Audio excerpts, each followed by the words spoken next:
자, 여기 이제 아까 테스형 얘기를 했는데 그 테스가 이 테스예요. 소크라테스. 아시죠? 누군지 아시죠? 소크라테스. 네, 유명한 철학자입니다. 그리스 철학자. 뭐 이전에도 철학자들이 있었지만 이분이 아주 대표적인 철학자인데 검토되지 않는 인생은 살 가치가 없다라는 말을 했다고 합니다. 그래서 이 말을 한번 가만히 생각해 보니까 그러면 검토되는 인생도 있고 검토되지 않는 인생도 있겠다. 그 생각을 했어요. 그러면 만약에 검토를 한다면 뭘 검토할 것이냐. 근데 여기서 말하는 건 지금 인생을 검토한다 그랬단 말이에요. 인생을 검토할 게 뭐가 있어? 뭘 검토해야 되지? 그런 생각이 든단 말이에요. 이 사람이 무슨 뜻으로 이런 말을 했을까요? 검토? 예, 자기가 살아온 거 한번 돌아보자 그 얘기잖아요. 그죠? 검토를 해보자. 잘 살았는지 못 살았는지 현명하게 살았는지 미련하게 살았는지.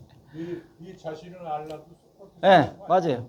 너 자신을 알라가 더 유명한 말이고 그 다음에 이제 이 말은 아주 철학적인 말이라서 여기다가 넣어놨습니다. 의미가 있는 거니까 한번 곰곰이 생각을 해보세요. 내 인생을 검토한다면 뭘 검토해야 될까? 이게 자서전과 아주 딱 맞는 말이라서 가져왔습니다. 그 다음에 이제 버나드 쇼라는 아일랜드의 극작가가 있어요. 영국 말고 영국 옆쪽에 아일랜드라고 있잖아요. 아시죠? 네, 섬나라.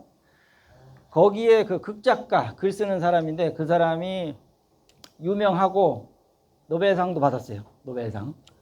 그러니까 유명하죠.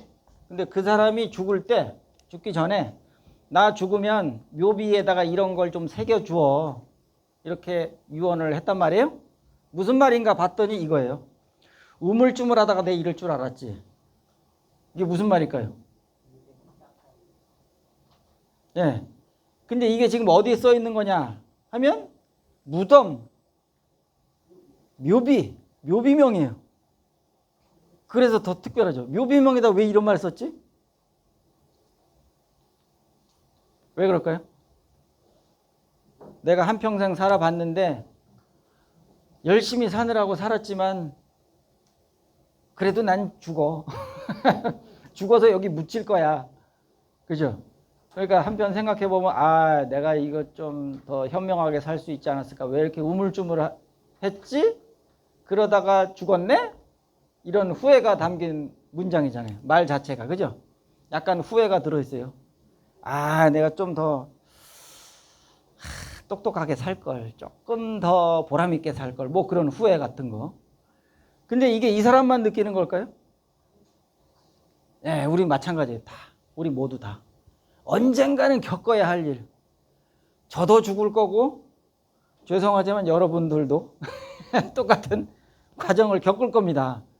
그래서 그거를 피해갈 수 없잖아요. 누구든지 다 이제 맞이할 거니까. 그래서 미리 한번 생각해 보는 거죠. 내가 죽을 때는 어떤 말을 남길까? 이제 죽기 전에 남기는 말이 있잖아요. 유언이 될 수도 있고, 뭐 그런 건데, 그런 것도 한번 생각해 보면, 현재를 사는데 조금 더 도움이 되겠다. 그 말씀을 드립니다. 로마 16대 황제 마르쿠스 아우렐리우스 안토니노스 황제가 있어요. 로마 황제. 이 사람이 명상록이라는 책을 썼어요. 명상록, 명상, 생각하는 거. 아시죠? 명상. 그 책을 제가 20대 초반에 읽었어요. 이 명상록을 서점에서 사다가 읽었는데, 배울 게 굉장히 많더라고요. 그 전엔 제가 고등학교까지 마치고, 대학교 들어갔을 때니까 별 생각 없이 살다가 이 책을 딱 읽으니까 정신이 번쩍 나는 거예요. 이런 세계가 있었구나. 이게 바로 철학책이란 말이에요. 근데 철학의 세계에 입문해보지 못한 사람은 그게 뭔가 그럴 텐데, 철학이라는 건 우리 정신을 일깨워주는 아주 좋은 학문입니다. 생각을 깊게 해주는 게 철학이에요. 근데 우리가 이런 걸 한번 생각해 보는 게 좋겠다. 그런 얘기고, 거기서 아주 인상적인 게 있어서 제가 가지고 왔습니다. 자, 여기를 읽어보는데 같이 한번 읽어볼게요. 여기서부터 시작.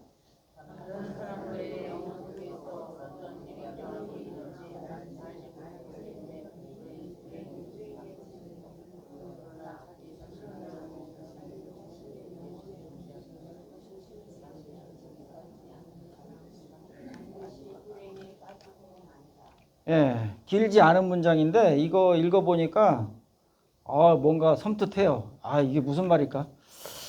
보니까 다른 사람들 영혼 속에서 어떤 이런 일이 일어나고 있는지는 별로 중요하지 않다.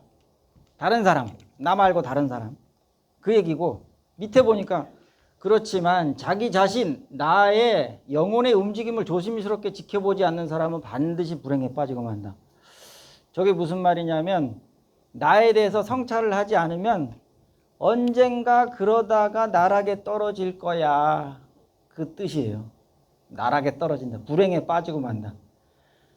그 말은 또 다시 말하면 너 자신을 알라는 말과 똑같은 거죠. 너에 대해서 한번 생각해봐. 너 그러면 안 돼. 네가 지금 어디로 가고 있는지를 잘 봐. 그게 바른 길인지 잘못된 길인지를 잘 보고 그 길을 선택해서 가. 그런 뜻이잖아요. 그죠? 철학자들은 이런 얘기를 합니다. 자기 자신의 영혼의 움직임을 내 영혼이 어디로 움직이고 있는지 이게 제대로 가고 있는 건지 그걸 잘 보라는 거예요.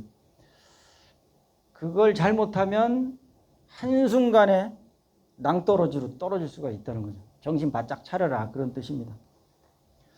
자, 괴테. 눈물 젖은 빵을 먹어보지 못한 자와는 인생을 논하지 말라. 많이 들어보셨을 거예요. 그죠? 네. 이 사람은 뭡니까?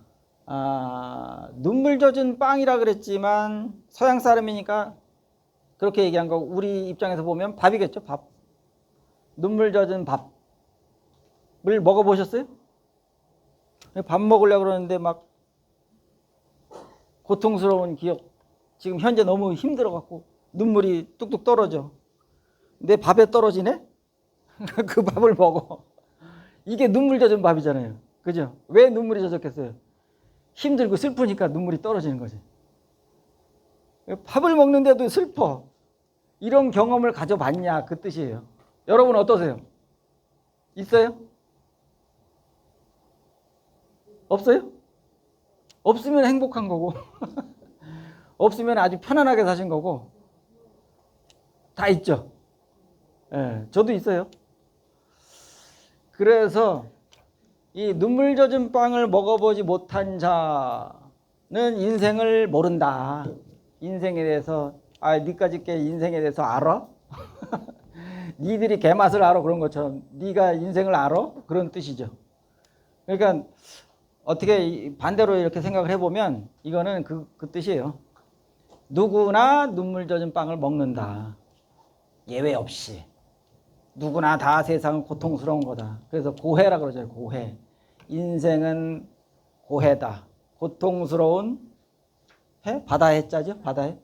네. 그런 어려움을 갖고 사는 게 인생이다. 그렇게 말을 하고 있습니다. 자서전 쓰기 요거는 넘어가고요. 자, 그래서 이제 제가 몇 가지만 자서전에 대해서 말씀을 드리는데 지금 1회기, 2회기 마치고 오늘 3회기이기 때문에 이제 조금씩 자서전에 대한 이해는 많이 하셨을 것 같아요. 처음에는 이게 뭔가 하셨겠지만 그래서 조금 깊이 들어가 볼게요. 자, 자기 자신을 찾아가는 게 자서전이다. 그렇게 생각하시면 돼요. 여기 그림을 보면 이 사람이 막 환호하고 있죠? 예, 공중공중 뛰고 있어요. 와, 나를 찾았다. 나를 찾는다는 게 뭘까요? 나를 찾는다. 나의 정체성. 내가 누구다 하는 거. 이름만을 뜻하는 건 아니에요. 이름은 다 있잖아요.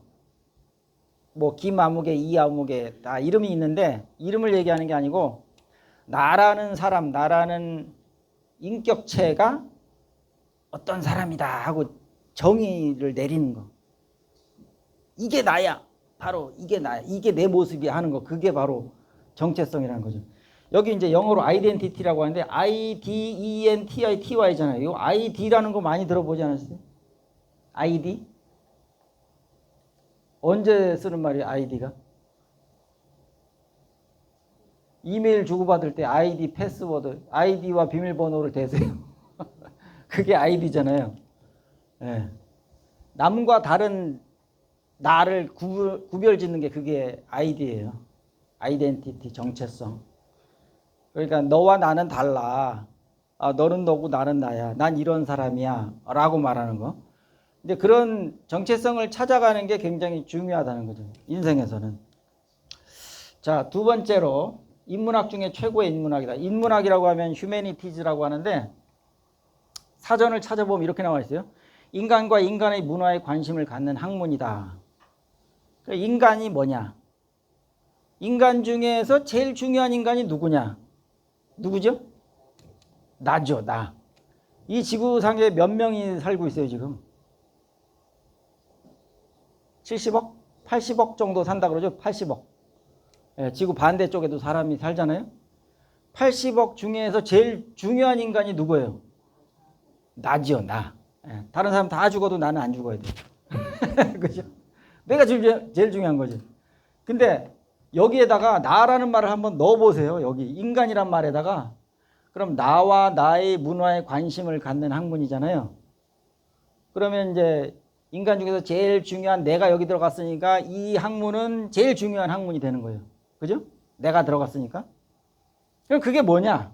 자서전 쓰기죠. 나를 탐구하는 거니까. 그게 자서전이잖아요. 나를 탐구하는 거. 그러니까 인문학 중에서 이게 최고의 인문학이구나. 그렇게 말할 수가 있는 거죠. 그렇죠? 인문학 여러 가지 있어요.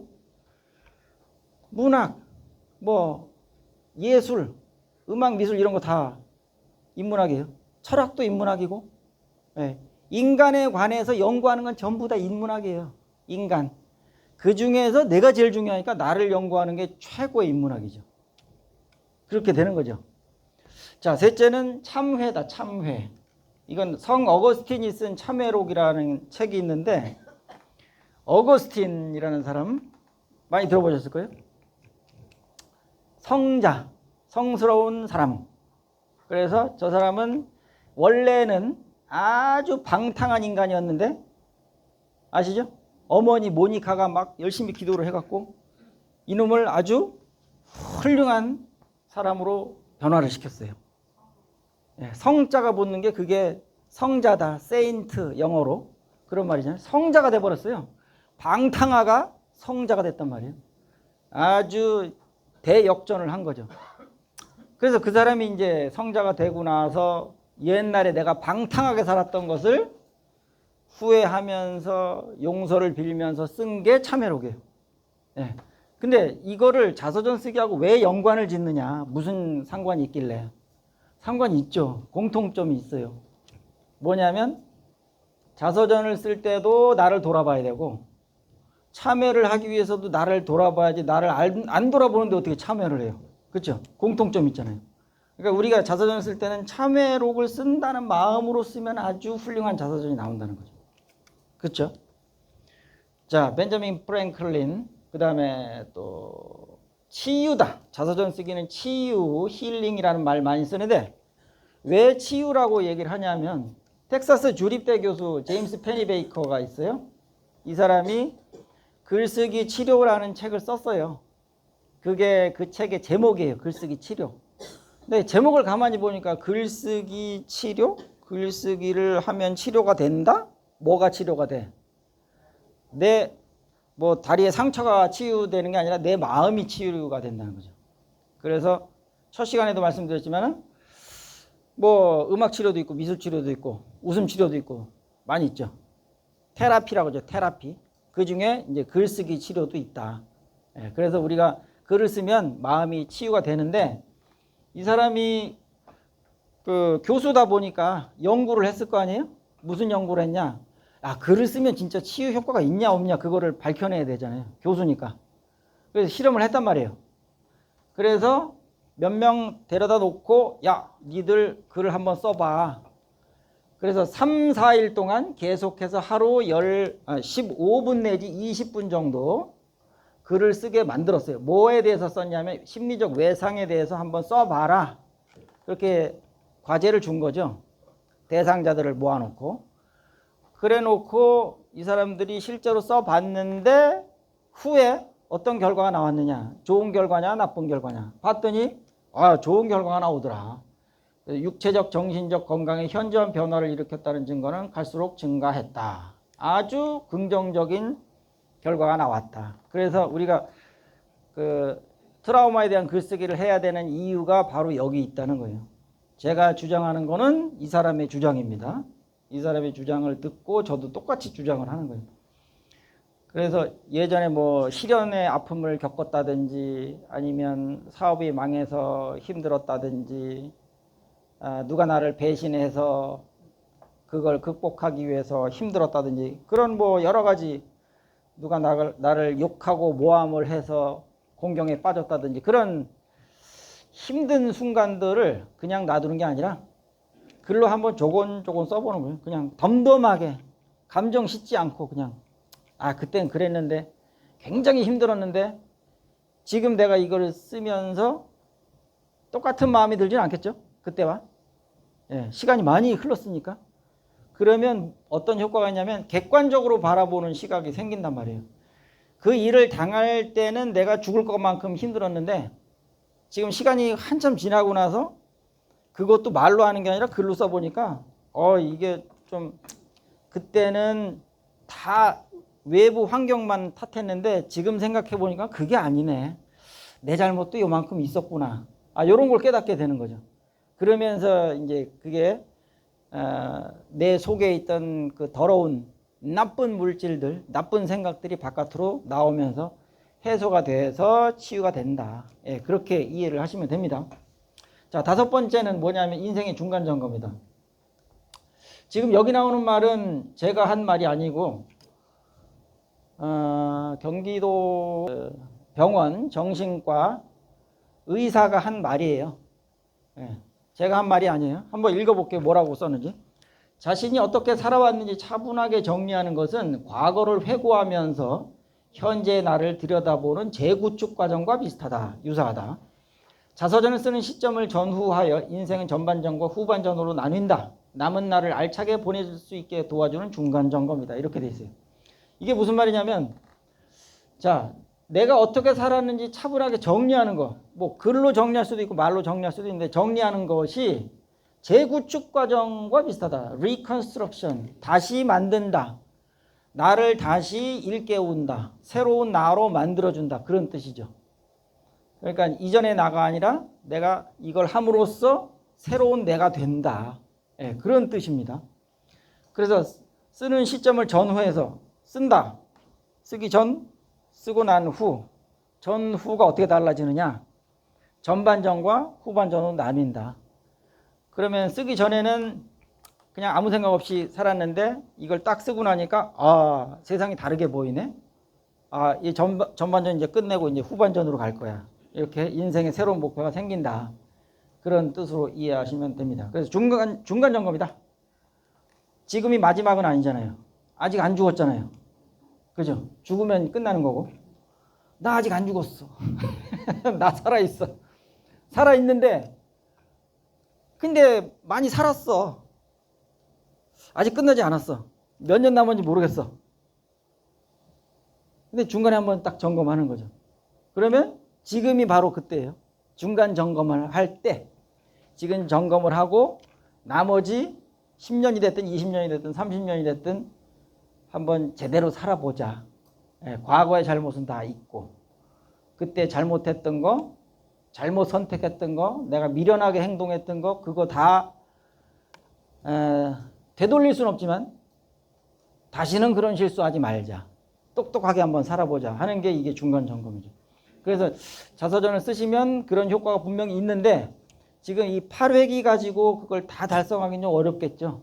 아무래도 한 20회기 정도 해야 되는데 그러니까 어쨌든 하는 동안만큼은 이런 효과를 기대하면서 쓰시면 좋겠어요. 그러니까 우리가 쓰는 글이 단순한 그냥 뭐 머릿속에 있는 거 끄집어내는 글쓰기 이렇게 생각하실 게 아니고 좀 더 깊은 의미가 있다는 거예요. 그래서 제가 이걸 설명해 드린 거예요. 왜 이걸 하지 않으면 안 되는지를 설명드린 거예요.